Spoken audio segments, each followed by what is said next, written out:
Alright, Trial Mob, the San Diego Comic-Con exclusive Soul Commander. This is a guy that we haven't seen in quite some time, literally since this was back in Ori Toys. And unlike some of the stuff that we've seen before, we are seeing a complete revamp of this character to look brand new and fit what we're seeing in today's time. So let's go ahead and get into it. Let's break it down and let's see if this new reimagination is something that you're going to want in your collection. So to start things off, we do get a new style of box for the Soul Commander. This isn't what we originally got, the original style of boxing that Acid Rain does. Instead, we're getting more of that Shadow of Asimite style figure, which I really do appreciate. Now, when it comes to the box art itself, it's the exact same one we got from Soul Commander before. So it is kind of funny to see that obviously it's an updated figure. So we do see some pouches, a pistol, some differentiation here that we don't obviously see in the in basically what we see in terms of the box art. So I kind of wish that we might have gotten a new one, or even this exact same one, but just showing the fact that he was wearing, the pistol and the holster and all that. But regardless, it is a pretty looking figure. The Pia Club exclusive up top. I know I said San Diego Comic-Con exclusive, and that is where I got this, but basically at this point, if it's an exclusive, it's going to be at different shows, different things like that. And then of course, as you can see, you can just pull out the back, and then you can pull out the figure itself. So let's go ahead and take a look at the figure now. So one of the things that you'll notice is that this figure is definitely a lot improved from the original. I do like the overall colors and the tones. This is definitely a classic looking Acid Rain figure, and I know that for a lot of people it's what they want. It's what a lot of people have wanted overall. For a lot of you have been saying that Acid Rain has been getting a little too modernized and kind of losing its steampunk fervor that you guys remember it being, or I guess I should say diesel.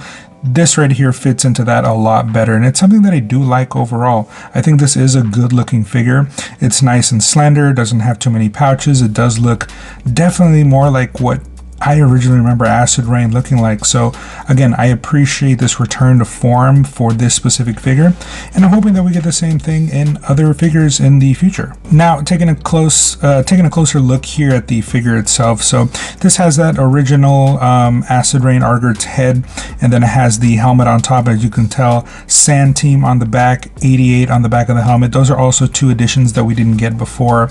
But I like this color scheme. I've always thought it was a very not just interesting, but it looked very World War II-esque, and I like that a lot. With the 3 bars running across the chest, the smaller arms, or should I say the non-armored arms, the pouch right there on the side. And then as we move down, this is where we see a lot of the newer stuff. So in terms of the way that the legs look compared to the old Soul Commander, this is obviously that new buck, so this definitely looks a bit more proportionate, a bit more realistic. This is definitely what got me back into Acid Rain, honestly. If I'm being quite honest, it was the addition of the modernization of the legs. Not looking so bow-legged, but as you can see, the 2 pouches, the gun holster on the right side with the pouches, and then the regular ammo pouches on the left. Love that addition. It really makes the figure look a lot more like an actual soldier. All right, so let's go ahead and jump into it. So in terms of the accessories, you do get a pistol. It's only one pistol, and we've seen this one before in a few of the other Argert's military units, but I like this pistol. I think it looks good in his hand. I don't think he needs something necessarily too big like what other figures come with, so I think this is perfectly fine. And I mean, again, we've seen it before, so nothing special, but he looks good with it. And then switching over to the part that I really wanted and needed was this rifle. The only other one, other than the Soul Commander, that came with this rifle, I believe, was the Taste of Coffee set, and I've been wanting a Taste of Coffee set, but I'm really hoping that they're just going to update it kind of the same way they did here. But I like this rifle a lot. If you get Soul Commander, take this rifle and put it across anybody's hands, and they just look really nice with this style of rifle. I don't know what it is. I wouldn't even say it's the coolest looking one per se, but it does look cool in hand. So this, without a doubt, was a big selling figure for me when I wanted to buy this. So very, very happy I copped it. Alright, Trial Mob, so probably one of the things you guys have been waiting for, Articulation. Let's go ahead and break that down and see how it's looking for this guy. So this is a bit of a less armored figure, so we do get a little bit more mobility when it comes to that. Let me go ahead and adjust this because he's a little closer. There you go. Brighten it up so you can see. Okay, so pretty simple. He has a great range of motion overall. So let's go ahead and start off with that head. He can basically look right up into the sky. That's incredible. And then he can look all the way straight down, literally at the ground, which is nice. When it comes to the shoulders, we do get that nice T-pose. Now, this is about as far as you can get before you have to kind of start, finagling and moving stuff around. And sometimes I can stress the plastic a bit more than I'm comfortable with. So that's usually about as far as I go, specifically with this mold. But at the top, we do get a bicep swivel. At the elbow, it's single jointed, but we do get noticeably past 90 degrees, which is nice. The wrist itself, pistol grip, 360, and then because this is kind of two different joints right here, you do get a twist, that's for sure, aside from the twist that's up here, but there also is a little bit of give right here, but not too much. Now the other arm is exactly the same. The only difference is we get a push-up grip on the left hand, but full 360 as well, which is nice. And we do have, actually let me just show you guys. So as you guys can see, we do have a cut right there, and that does allow for a little bit extra motion when you have this off. But of course, when you put it back on, it does restrict it quite a lot, but you do still, for the kind of armor that he's wearing, you do get a decent amount of articulation out of it. And of course, the head, I maybe forgot to mention the neck piece itself is, I've mentioned it as a floating piece, but really it's more of a dumbbell joint. So you do get a lot of movement in there aside from just what you get from the head, which is what allows you to look so far down and so far up. Okay, let me go back down to the waist. So the waist does do a 360. And then for the upper legs, we do get, I would say, 90 degrees. And then of course you get a twist as well at the top, which is nice. And then down here at the knee, double jointed, which brings it basically all the way up to his own ass. Very nice. And then when it comes to the ankle, not a problem. We've seen this before. You get more than you ever realistically need, so that's nice. And of course it does go down about that much, and it goes up slightly past, what would we call that, 90 degrees, right? 90 degrees, so he's like slightly leaning forward. So for the most part, articulation is not going to be an issue on this figure whatsoever. Now, of course, at this point, I've mentioned that this is the updated Soul Commander. So, lucky for you guys, I have the original Buck Soul Commander. Now, it wasn't actually Soul Commander, it ended up being more of a pilot for the MK2, but let's go ahead and put him right here. And as you can tell, night and day difference. And as you guys can tell, the biggest difference is going to be right there in the hips.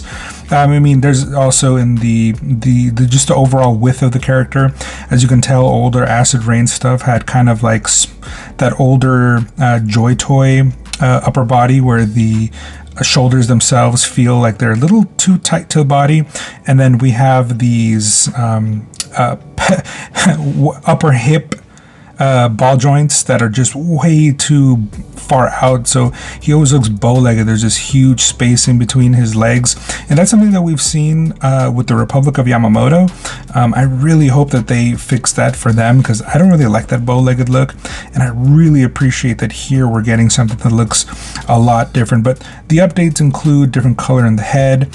I realize now that it's a slightly different style of vest, and then the legs of course fit differently, and they've been updated as well. But articulation wise, the old one wasn't necessarily lacking either, but you definitely get more with this new one, and you get to see this side by side where maybe it's just me, but it really feels like the old Soul Commander Buck was the slightest bit taller. But without a doubt, it is obvious that Acid Rain has moved forward in absolute strides to make a much better product.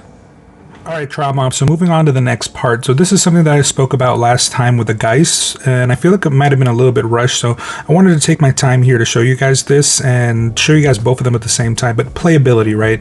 What is the playability of these figures? So it's not just to make sure we understand, right?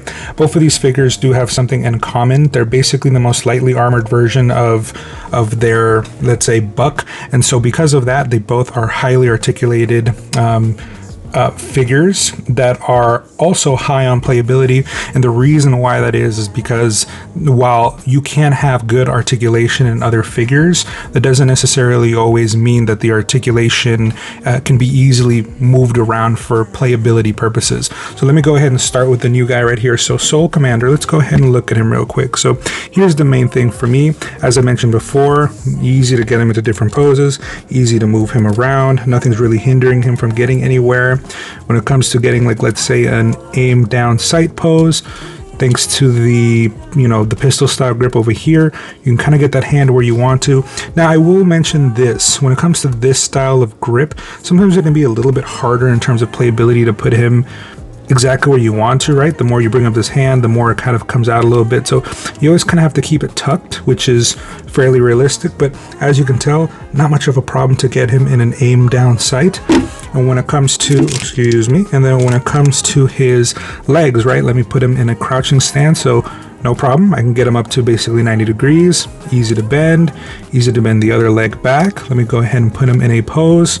This is just something simple, just something to show that he can get into a crouching pose. Do I want to aim him down lower? Not a problem. Everything seems to move in junction in which the way I want it to. I think the only place where, a lot of these figures seem to lack in is some of that chest mobility. But as I mentioned before, he does get a little bit forward, he does get a little bit back, and it's really easy, right? So nothing's really getting in the way of him. There are other figures that I reviewed before that, even though they had good articulation, the reality was that pouches, belts, things like that can kind of get in the way to hinder the figure, and we don't really get that here with the Soul Commander. It's not really much of a problem. You can really get him articulated in any which way you want to. However, I will say there's a benefit to this guy that we kind of don't get with the Geist, and that is, so as you can tell, our Soul Commander has a vest on, and that vest kind of helps keep him kind of upright, right? Straight, as you can call it, because it just kind of limits some of the articulation in the body. So this guy, we could say his playability for the Geist is a little higher in that sense, right? We can put him into a pose. We can put him into a pose, aiming down sight. But if we want to make it a little bit more expressive, add a little bit more to it, those shoulders really do allow you to get deeper into the posing, right? And then if we want to get him into a prone pose, we can get him fairly far. Can he look all the way up? Not necessarily with his head, but you get a lot of articulation in the body, right? So that you can put him in a prone pose, and that looks really nice. We're going to try that with the Soul Commander. Now, the only thing that he doesn't have, right, is because he doesn't have sort of that armor that should be kind of keeping him a little bit more upright. When you do move him around, yes, there's a lot of playability here, but sometimes, right, you might want to move this guy around, and there's nothing necessarily holding his torso kind of in place. That's something that we saw with the Shadow of Asimite figure, where because she doesn't have that upper armor, the rest of her body kind of moves around a lot. So that's something that I wanted to at least mention, that yes, playability is high, maybe on this one a little too high. Oops, again, my apologies. And then when it comes to the Soul Commander, there's actually two things that help the Soul Commander not necessarily have that issue, but let's go ahead and put him in that prone pose. So if I want to put him up in a full prone pose, can he do it? Yep, not a problem. And you can be aiming down sight. I can fix that up more if I want to, but this is just more to show you guys. And then the difference here is that he has a ball peg leading into the torso. So the bottom of the torso doesn't bend in any kind of way. It only twists, which obviously makes the engineering on the Geist a bit more, I don't know, new, a bit more modern. There's just a little bit more going on there. But if it's not handled correctly, sometimes you'll get a bit more gappage, sometimes you'll get a bit more of everything. So, it comes and goes with different things, but for the most part, I would say that the posability of both of these figures is top notch for Acid Rain, as Acid Rain sits right now. Alright, Trial Mob, but now the part that you guys have probably been waiting for, and that is the size comparison. So I have a few here, a few different brands. Let me go ahead and show you guys how this guy stacks up with the other brands that we have here on the table. So here we have the Joy Toy Militia member number 2, I think this is what it is. And as you can tell, proportionately different, legs are different, everything is different, but height wise about the same. So in terms of playability, these guys match up perfectly fine. And then of course we have the Geist from earlier, but this time I just wanted to show you guys one more time how he looks like compared to everything else. And I don't know, I would say that now thinking about it, the Geist might be the slightest bit taller, but I would definitely say that he looks like he's a bit wider in terms of his shoulders. So again, an update here that was very, very welcome for these figures. And then switching over to something a little bit different from 1000 Toys. Yeah, it's No Guns Life himself. So as you can tell, this character is absolutely massive compared to him. He is a tall figure, more or less, if I'm being quite honest. So this is just more or less to show you how he would look, and obviously how 1/12 just dwarfs the 1/16 size stuff. But again, I do like the way this looks overall, what we're getting. And then of course on the side over here we are getting the Umbra Trooper, Arc Trooper.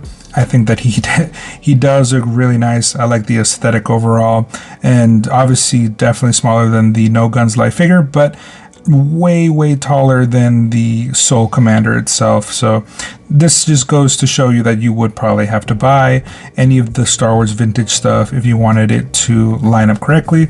But again, this is definitely something that I am definitely enjoying in terms of a figure overall. Alright, Trial Mob, so there we have it, the reimagination of Acid Rain's Soul Commander, something we haven't gotten since Ori Toys, now modernized for the modern collector. And I have to say, I really like this figure. I like what they've done. I like that the aesthetic is a return to form from Acid Rain. A lot of you guys have mentioned that the modernization of Acid Rain sometimes really takes away from the core essence of what it all started out as. So I really appreciate them making us a figure from the past that a lot of people like. I'm really hoping that they'll do the same with other figures, like for instance the Taste of Coffee set. Please, I would be absolutely astonished if they announced that they were going to make a updated version of that, because I really like that overall suit. But anyways, please like, comment, subscribe. Let me know what you guys thought of this video, and let me know if there's anything else I can do to garner more views from you guys. I'm trying to grow this channel, but until then, I will catch you guys on the next one. Deuces.